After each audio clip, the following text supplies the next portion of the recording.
안녕 친구들! 이번 영상은 무궁무진 한국사의 1편 한반도 최초 인류의 두 번째 시간이야. 지난 시간에 배운 내용들 모두 기억하고 있지? 우리는 선사시대 한반도 최초 인류를 알기 위해 5가지 이야기로 나누어 알아보고 있어. 첫 번째는 뼈를 통해 인류의 진화 과정을 이해하고, 두 번째는 직립보행으로 인해 생겨난 두 손으로 다양한 도구를 사용하며 다른 동물과 다른 길을 걷게 되었다는 것을 알았지. 그럼 세 번째 이야기로 넘어가 볼까? 한반도 최초 인류의 세 번째 이야기. 불. 불 위에서 고기가 익어가는 모습을 보면 어떤 기분이 드니? 절로 군침이 돌지 않니? 그런데 말이야, 지구가 탄생한 이래로 불을 사용한 생명체가 딱 우리 인간뿐이라는 것을 알고 있니? 이 뜨거운 불은 인간을 놀랍게 변신시켜 주었어. 한마디로 뜨거운 성형도구지. 익힌 음식을 먹으면 저절로 저렇게 성형이 된단 말이지? 그럼 턱도 줄고 배도 홀쭉해지고 완전 대박이야. 무슨 말인지 아직 잘 모르겠다고? 그럼 이야기를 시작해볼까? 혹시 그리스 로마 신화를 본 적 있니? 신화 속에는 인간에게 불을 전해준 프로메테우스에 대한 이야기가 있어. 인간에게는 고마운 일을 했지만 제우스의 불을 훔친 것이라 형벌을 피할 수 없었지. 그래서 바위에 쇠사슬로 묶여 독수리에게 간을 쪼아먹히는 벌을 받았어. 이 프로메테우스 덕분에 인간은 불을 이용해 발전을 할 수 있었지. 신화 속 이야기를 통해 엿볼 수 있듯이 불은 인류에게 정말 중요한 것이었단다. 그럼 정말로 최초로 불을 사용한 것은 누구였을까? 그건 바로 약 180만 년 전에 살았던 인류야. 이때 인류는 우연히 자연에서 얻은 불을 사용할 정도로 똑똑했어. 그들은 뜨거운 불을 이용해 추위를 피하기도 하고 무서운 동물을 물리치기도 했지. 그리고 처음으로 불을 이용해 음식을 맛있게 구워 먹었어. 불의 구운이 냄새가 끝내주는걸?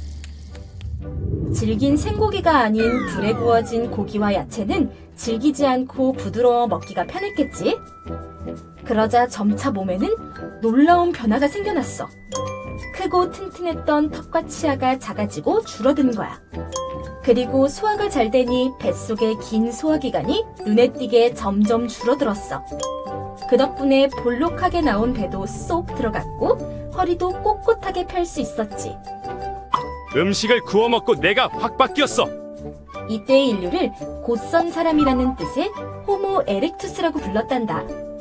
어때? 오늘날 사람들의 겉모습과 점점 비슷해지고 있지 않니? 불을 사용한 이후에 바뀐 곳은 또 있었어. 바로 뇌야. 뇌의 크기가 커진 거지.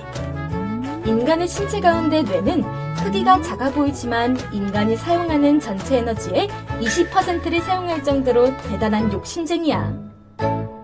불로 익힌 음식으로 단백질과 영양분 섭취가 좋아지면서 뇌가 빠르게 성장할 수 있었던 거지. 그리고 뇌가 커질수록 점점 더 똑똑해진 거야. 어때? 이제 뜨거운 불이 놀라운 성형독을 하는 말을 이해하겠지? 똑똑해진 호모 에렉투스는 수십 명씩 무리지어 살았어. 그리고 함께 사냥하고 음식을 나누며 사이좋게 지냈지. 한마디로 평등한 사회였던 거야. 하지만 한 곳에 오래 머물 수는 없었어. 시간이 지나면 근처에 먹을 것이 사라지기 때문이었지. 그래서 먹을 것을 찾아 새로운 곳으로 떠나는 이동 생활을 해야 했어. 먹을 것을 찾아 돌아다니는 일은 역시 피곤해. 꼿꼿하게 걸을 수 있었던 호모 에렉투스에게 먼 거리의 이동 생활은 별 문제가 되지 않았지.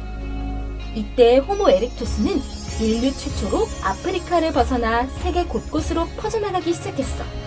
그 이전에 어떤 인류도 한 번도 꿈꿔보지 못한 일을 한 거야. 때마침 지구에는 추운 빙하기가 찾아왔어. 추운 날씨였지만 걱정이 없었지. 왜 그럴까? 그건 바로 이들에게는 불이 있었기 때문이야. 불이 있으니 춥고 어두워도 어디든 갈 수 있지. 이때 이동한 호모 에렉투스의 후손 중 일부가 70만 년 전 지금 우리가 살고 있는 한반도에 찾아왔어. 그들이 바로 한반도에 최초로 도착한 인류란다. 우리가 한반도 최초 인류야. 벌써 이야기의 끝이냐고? 이제부터 더 흥미진진한 이야기가 펼쳐지니 계속 이야기를 들어봐. 한반도 최초 인류의 네 번째 이야기. 상징. 혹시 그림 그리기나 만들기를 좋아하니? 아마 너희들도 자신만의 상상력으로 무언가를 만든 적이 있을 거야. 한 가지 분명한 것은 아무 생각 없이 뭘 만드는 일은 없다는 거야. 여기 약 4만 년 전 자신만의 생각을 표현하며 조각상을 만들고 그림을 그린 사람들이 있어. 과연 그들은 누구였고 무슨 생각을 한 것일까? 신은 분명 이런 모습일 거야. 이게 완성되면 잔치를 열 거란 말이지. 기대되는걸. 기원전 20만 년경 새로운 인류가 아프리카에 나타났어. 그들은 지혜로운 사람을 뜻하는 호모 사피엔스라고 불렸지. 이들은 추운 빙하기가 찾아오자 이전 호모 에렉투스처럼 점차 전 세계로 널리 퍼지기 시작했어. 심지어 얼어붙은 바다를 건너 아메리카 대륙까지 퍼졌단다. 그런데 왜 지혜로운 사람이라고 불린지 아니? 호모 사피엔스는 이전의 인류와는 달랐어. 언어를 사용할 수 있었던 거야. 언어를 사용하자 사람들은 서로의 생각을 잘 전달할 수 있었지. 그리고 더 단단한 공동체를 만들 수 있었어. 대화가 통하여 협력을 잘하니 사냥도 잘하겠지? 치열한 먹이 경쟁 속에 호모 사피엔스는 잘 살아남을 수 있었단다. 함께 모여 사는 사람도 늘어나자 호모 사피엔스는 더 좋은 공동체를 만들기 위해 자신들만의 문화를 만들기 시작했어. 모두 같은 꿈과 희망을 가지면 더 단단한 집단을 만들 수 있거든. 당시 인류의 꿈은 아이를 많이 낳고 사냥을 잘하고 행복하게 사는 거야. 그래서 이러한 꿈을 표현하기 위해 동굴 벽에 그림을 그리고 돌을 깎아 조각상을 만들기 시작했어. 내일은 이걸 꼭 잡아야지. 호모 사피엔스의 생각을 엿볼 수 있는 동굴 벽화와 조각상이 있어. 대표적인 동굴 벽화로는 프랑스의 라스코 동굴과 쇼베 동굴, 그리고 스페인의 알타미라 동굴 등이 있지. 조각상으로는 오스트리아 빌렌도르프 비너스가 유명해. 문자가 생기기 전 벽화는 지식 전달의 가장 좋은 수단이었어. 그리고 조각상은 희망과 믿음을 가장 잘 나타내는 상징물이었지. 이러한 언어와 벽화, 상징은 사람들을 하나로 묶어주었어. 이제 함께 사는 사람이 수백 명이 넘어도 문제가 되지 않았지. 드디어 모두가 한 마음으로 하나 되는 사회가 탄생한 거야. 상징으로 똘똘 뭉친 호모 사피엔스들에게는 두려울 것이 없었어. 오 신이시, 우리 부족의 앞날을 축복해 주세요. 이 무렵 다른 인류는 경쟁에서 밀려 지구상에서 사라지게 되었지. 이 똑똑한 호모 사피엔스가 바로 우리의 직접적인 조상이란다. 한반도 최초 인류의 5번째 이야기, 움집. 뚝딱 사람들이 집을 짓기 시작했어. 정착을 하려면 집은 필수지? 이게 집이구나. 인류 최초로 집을 짓고 있는 거야. 엄청난 변화가 생기는 것을 의미하지. 집을 짓는 것이 뭐 그리 대단한 일이냐고? 이제 그 이유를 알게 되면 선사시대가 끝난 비밀을 알게 될 거야. 동굴 생활도 이제 끝이구나? 기원전 1만 년경 전 세계는 또다시 커다란 기후변화를 맞이했어. 빙하기가 끝나며 따뜻해지자 해수면이 높아지기 시작했지. 그러자 한반도는 오늘날처럼 반도 모양이 되었고 대륙과 연결되었던 일본도 섬이 된 거야. 또 메모도와 같은 커다란 동물들이 사라지고 사슴, 토끼, 여우, 새와 같은 작고 날쌘 동물들이 많이 나타났지. 이때 인류의 생활은 눈에 띄게 달라지기 시작했어. 저런 도구로는 절대 못 잡지. 똑똑한 인류는 날쌘 동물들을 잡기 위해 투박했던 돌도구를 더 날카롭게 다듬기 시작했어. 예전에는 돌을 떼어서 만든 뗀석기를 사용했다면 이때부터 돌을 갈아서 정교하게 만든 간석기를 만들어 사용하게 된 거야. 그리고 뼈와 나무를 다듬어 다양한 사냥 도구들도 잔뜩 만들었지. 뼈 작살이면 물고기도 잡을 수 있지. 이 시기를 새로운 석기의 시대, 신석기 시대라고 부른단다. 이 무렵 인류의 삶을 완벽하게 바꾼 엄청난 일이 발생했어. 그것은 바로 농업이 시작된 거야. 인류는 야생곡물이 자라는 것을 지켜보면서 자신들이 직접 농사를 지을 수 있을 것 같았어. 이제 떠돌이 생활을 그만두고 한 곳에 머물며 살아야 했지. 왜냐고? 곡식을 키우고 거두려면 돌아다녀서는 안 됐거든. 이때부터 정착 생활이 시작된 거란다. 곡식을 키워야 하니 이사 갈 수 없지. 이제 떠돌이 생활은 끝? 곡식을 키우고 마실 물을 쉽게 얻을 수 있는 물가에 털을 잡기 시작했지. 그리고 먼 산속의 동굴보다 곡식을 키우며 편하게 쉴 수 있는 움집을 지었어.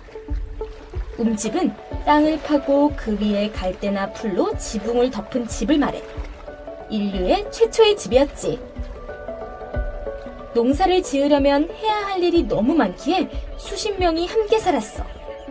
그리고 야생동물을 데려다 키우는 목축도 이때부터 시작했지. 친구들이 좋아하는 강아지도 이때부터 인간과 함께한 거야. 시간이 흐르면서 농사를 짓는 도구도 발전했어.